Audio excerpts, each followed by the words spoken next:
Hello అందరికీ నమస్కారం. ఎలా ఉన్నారండి అందరూ? బాగున్నారా? మేమైతే చాలా బాగున్నాం. ఈ వీడియో వచ్చి వినాయక చవితి రోజు చేసిన వ్లాగ్ అండి. ఇంత లేట్‌గా పోస్ట్ చేస్తున్నాను. ముందు వీడియోలో చెప్పాను కదా! హెల్త్ బాలేదని. ఈ వీడియో కూడా తీశాను కానీ అప్‌లోడ్ అయితే చేయలేదనమాట. ఎడిటింగ్ అది చేసి అలాగే ఉందండి వీడియో. ఇంక ఈరోజు ఈ వీడియో అప్‌లోడ్ చేద్దామని ఇప్పుడైతే వాయిస్ ఓవర్ ఇచ్చి ఈ వీడియో అయితే అప్‌లోడ్ చేశాను. వినాయక చవితి రోజు ఫీవర్ అది కూడా ఉందండి నాకు. మార్నింగ్ లేచిన తర్వాత ఇంట్లో అంతా క్లీన్ చేసేసుకొని నేను ఫ్రెష్ అయిపోయి ఇంకా ఫస్ట్ అయితే ఉండ్రాళ్ళైతే చేస్తున్నానండి. ఇక్కడ రవ్వ ఉండ్రాళ్ళు చేస్తున్నాను. అలాగే బెల్లం ఉండ్రాళ్ళు కూడా చేశాను. అసలు ఎక్కువ నైవేద్యాలైతే ఏమీ చేయలేదు ఈసారి. చాలా సింపుల్‌గా వినాయక చవితి అయితే చేసుకున్నామండి హెల్త్ బాలేదని. ముందు రోజే పూజకు కావాల్సినవన్నీ అయితే తీసుకొచ్చుకున్నాము వెళ్ళి. ఇంకా ఈ రోజైతే మార్నింగ్ లేచిన తర్వాత ఇంకా నైవేద్యాలైతే చేస్తున్నాను. ముందు రోజు నైటే నేను గిన్నెలవి కడిగేసుకొని కిచెన్ అంతా క్లీన్ చేసి పెట్టుకున్నానండి. స్టవ్ అది కడిగి మామూలుగా కూడా రోజు అలాగే చేస్తాను. ఇంకా పండగలు అవి అయితే ఖచ్చితంగా స్టవ్ అదంతా కడిగేసి ముందు రోజే అన్నీ రెడీ చేసి పెట్టుకుంటాను. మార్నింగ్ లేచిన తర్వాత ఈజీ అయిపోతుందని. ఫస్ట్ అయితే రవ్వ ఉండ్రాళ్ళైతే చేస్తున్నానండి. బియ్యం రవ్వతో ఉండ్రాళ్ళు చేస్తాం కదా! అవైతే ఫస్ట్ అయితే చేస్తున్నాననమాట. ఒక గ్లాస్ రవ్వ తీసుకొని ఇక్కడైతే కలిపేసి పెట్టేసానండి. ఇంకా అదైతే ఉడుకుతుంది. ఈలోగా అయితే బెల్లం ఉండ్రాళ్ళ కోసం బెల్లం కరిగిన తర్వాత అయితే బియ్యం పిండి వేసి కలిపేసుకున్నాను. అన్నీ కూడా కొంచెం కొంచెమే చేశానండి. ఎక్కువ నైవేద్యాలు కూడా ఏమీ చేయలేదు. జస్ట్ బెల్లం ఉండ్రాళ్ళు, అలాగే రవ్వ ఉండ్రాళ్ళు, కొంచెం కుడుములు అయితే చేశాననమాట. మెయిన్ వినాయక చవితి అంటే ఇవే చేసుకుంటాం కదా! ఇంక ఇవి మాత్రం చేశానండి. చూడండి చాలా చిన్న గ్లాస్‌తో అయితే తీసుకున్నాననమాట. ఇంక ఇవి ఇలా చేసుకున్న తర్వాత 2 కలిపి ఒకేసారి ఆవిరికైతే పెట్టేసాను. బెల్లం ఉండ్రాళ్ళు, రవ్వ ఉండ్రాళ్ళు 2 కలిపి ఆవిరికి ఒకేసారి పెట్టేసాననమాట. ఇంకా అవి ఉడుకుతున్నాయి. ఈలోగా వచ్చేసి ఇంకా దేవుడి దగ్గర కావాల్సినవన్నీ అయితే రెడీ చేసుకుంటున్నాను. ఫస్ట్ పీట మీద అయితే ముగ్గు వేసుకుంటున్నానండి. ఇంకా డెకరేషన్ అలాంటివన్నీ అయితే ఏమీ చేయలేదు. ఇంకా పాప బుక్స్ అన్నిటికి కూడా ఇలాగ బొట్టయితే పెడుతున్నాననమాట. మామూలుగా ఓం కానీ అలా రాస్తాం కదా! స్వస్తిక్ కానీ, ఓం కానీ రాస్తామండి. ఇంకా ఓపిక లేక మామూలుగా ఇట్లా బొట్టులాగా అయితే పెట్టేసాననమాట. ఇంకా తర్వాత దేవుడి దగ్గరికొచ్చేసిన తర్వాత దేవుడికి కూడా ఇలా గంధంతో అయితే బొట్టు పెడుతున్నానండి. మామూలుగా అయితే చాలా నీట్‌గా అయితే రెడీ చేస్తాను వినాయకుడిని. అలాగే డెకరేషన్ అది కూడా చేస్తామనమాట. ఎప్పుడు లైట్‌లవి పెట్టి పందిర్లాగా వేస్తామండి ఇంట్లోనే మేము. కానీ ఈసారైతే అవేమీ చేయలేదు. సింపుల్‌గా అయితే చేసుకున్నాం వినాయక చవితి. ఇంకిలా గంధంతో బొట్టు పెట్టేసి తర్వాత కుంకుమ అయితే పెడుతున్నాను. ఇంకిలా రెడీ చేసిన తర్వాత పీట మీదయితే పెట్టానండి. పూజంతా మా వారే చేసుకుంటారు. జస్ట్ పక్కన కూర్చుంటాం అంతే మేము. ఇక్కడ జిల్లేడు మాల కూడా వేసామండి. వినాయక చవితి రోజు కంపల్సరీగా వినాయకుడికి జిల్లేడు మాలైతే వేస్తాము.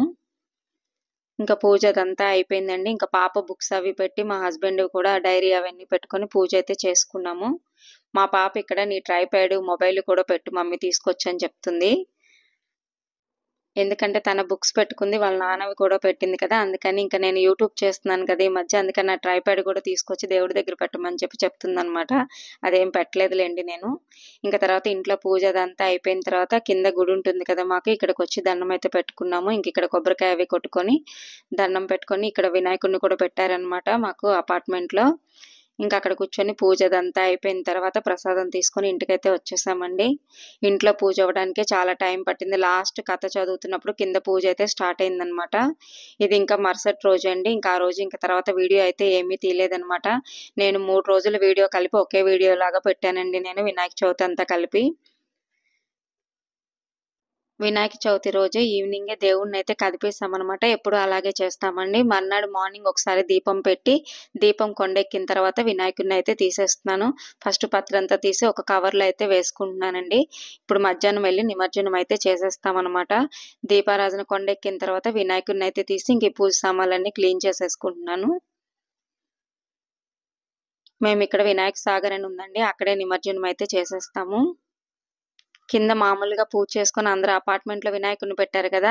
ఆ పందిరిలోనే పెట్టారు పూజ చేసిన వినాయకుళ్ళు. మేమైతే నిమజ్జనం చేసేసామండి. ఇంకా వినాయక సాగర్‌కైతే వచ్చామనమాట.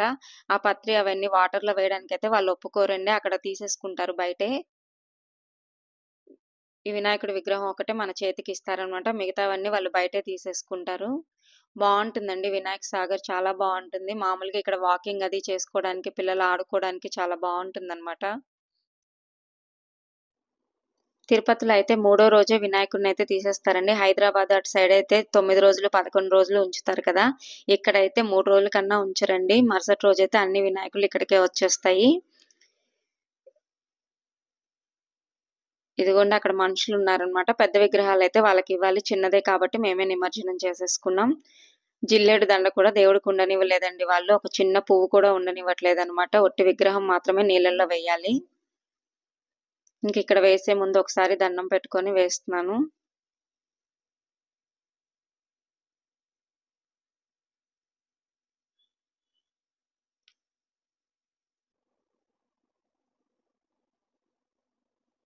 మా వారు గట్టిగా విసిరేయి లేకపోతే ఇవతలే పడుతుందని చెప్తున్నారనమాట.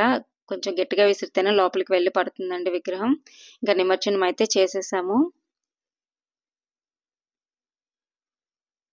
ఇంకిక్కడ పాప కొంతసేపు ఆడుకుందనమాట. ఇంకా అక్కడే కొంతసేపు ఉండి ఇంటికైతే వచ్చేసామనమాట.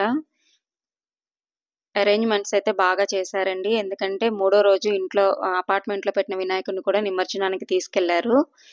తొందరగా నిమజ్జనం అయితే అయిపోయిందండి. ట్రాఫిక్ జామ్ అవ్వడము, అక్కడంత గొడవ అలా ఏం లేదనమాట. చాలా పద్ధతిగా నిమజ్జనాలైతే చేయించారు. ఇదిగోండి పిల్లలు ఆడుకోవడానికి దానికి కూడా చాలా బావుంటుంది. కాకపోతే ఈవినింగ్ 6 తర్వాతయితే ఇక్కడికి వెళ్ళలేమండి. దోమలు భయంకరంగా ఉంటాయన్నమాట. పిల్లలనైతే ఆ టైంలో తీసుకెళ్ళలేము. కానీ వాకింగ్ అది చేయడానికి దానికైతే చాలా బావుంటుంది వినాయక సాగరు. మామూలుగా ఈ సైడ్‌కి మురికి కాలువలాగా ఉంటుందండి. అందులో అయితే విగ్రహాలేమి వేయరు. ఇప్పుడు మేము వినాయకుడి నిమజ్జనం చేశాం కదా! అదైతే వాళ్ళు అరేంజ్ చేసిందనమాట. ఇది మాత్రం మురికి కాలువండి. ఇందులో అయితే విగ్రహాలేమి వేయరు. దీనివల్లే అనుకుంటా దోమలవి చాలా ఎక్కువుంటాయిక్కడ. ఈ పక్కన మాత్రం మంచినీళ్ళండి అవి. అందులో మాత్రం వినాయకుల నిమజ్జనం అయితే చేస్తారు. ఇది వీళ్ళు అరేంజ్ చేసిందనమాట. ఇందులో నిమజ్జనాలు చేస్తారు. పెద్ద పెద్ద విగ్రహాలు కూడా ఇందులోనే నిమజ్జనం చేస్తారు. తిరుపతిలో చాలా వరకు ఇక్కడే నిమజ్జనాలు చేస్తారండి. ఇక్కడంతా డిస్కషన్ చేసుకుంటున్నారనమాట. మూడో రోజు నిమజ్జనాలకు కావాల్సిన ఏర్పాట్లన్నీ చేస్తున్నారు. 50,000 పైన విగ్రహాలైతే నిమజ్జనానికొస్తాయటండి. దానికి తగ్గ ఏర్పాట్లయితే చేస్తున్నారనమాట మేమెళ్ళినప్పుడు.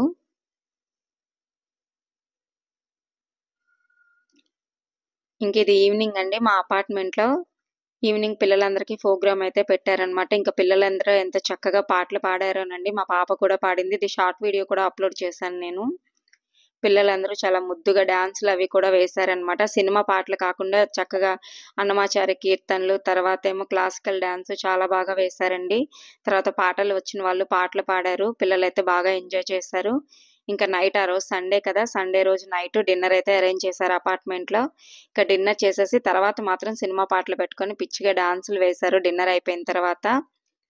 ఇది ఇంకా మూడో రోజండి. మూడో రోజు నిమజ్జనానికైతే వెళ్తుందనమాట అపార్ట్‌మెంట్‌లో వినాయకుడు. పిల్లలందరూ బాగా హోలీ అది అంతా ఆడుకున్నారు. మేము మూడో రోజు మార్నింగ్ పూజ అయితే చేయించుకున్నామండి వినాయకుడి దగ్గర. అదంతా వీడియో అయితే ఏమీ తీయలేదనమాట. ఎందుకంటే మా వారు నేనిద్దరం పూజలో కూర్చున్నాం కదా! పాప లేదు స్కూల్‌కెళ్ళిపోయింది. అందుకని తీయలేదు. మా పూజ అదంతా అయిపోయిన తర్వాత మార్నింగ్, ఆఫ్టర్‌నూన్ వినాయకుడికైతే ఉద్యాపన అయితే చెప్పేశారు. మా పూజ అయిపోయిన తర్వాత లాస్ట్ పూజ మాదే. కొంచెం పులిహార అది చేసి నేను నైవేద్యం కింద పులిహార చేసి పూజ అయితే చేసుకున్నామనమాట. తర్వాత ఈవినింగ్ పిల్లలు స్కూల్ నుంచి వచ్చిన తర్వాత 5:00కి నిమజ్జనం హడావుడైతే స్టార్ట్ అయిందండి. పిల్లలైతే ముందు మెయిన్ బాగా ఎంజాయ్ చేశారు. ఇక్కడ అందరూ ఉట్టి కొట్టడానికైతే రెడీ అయ్యారనమాట. ఫస్ట్ అయితే బాగా ఆడుకున్నారండి కలర్స్‌తో హోలీ. తర్వాత వీళ్ళందరూ మా అపార్ట్‌మెంట్‌లో పిల్లలేనండి. ఇక్కడ మా పాప అయితే ఉట్టి కొడుతుంది. పాపం వాటర్ అలా మొహం మీద కొడుతుంటే దానికసలు ఏం తెలియలేదు. ఎక్కువ ట్రై కూడా చేయలేదండి. ఒక 2, 3 సార్లు ఊరికే అలా చేసింది వచ్చేసింది వెంటనే బయటికి.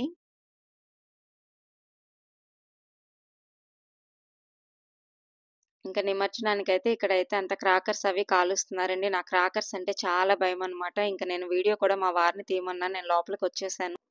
నిమజ్జనానికి వినాయక సాగర్ దగ్గరికి మా పాప, హస్బెండ్ అయితే వెళ్లారండి. నేనైతే వెళ్ళలేదనమాట. వాళ్ళిద్దరైతే ఆ ట్రాక్టర్‌లో ఎక్కి విగ్రహంతో పాటు వెళ్లి నిమజ్జనం అయిపోయిన తర్వాత ఇంటికైతే వచ్చారు. ఇదండి ఇవాల్టి వీడియో. ఈ వీడియో ఇక్కడితో ఎండ్ చేస్తున్నాను. మీకు గనక నచ్చితే లైక్ చేయండి, షేర్ చేయండి, కామెంట్ చేయండి. రేపటి నుంచి రెగ్యులర్ వ్లాగ్స్ అయితే పోస్ట్ చేస్తాను.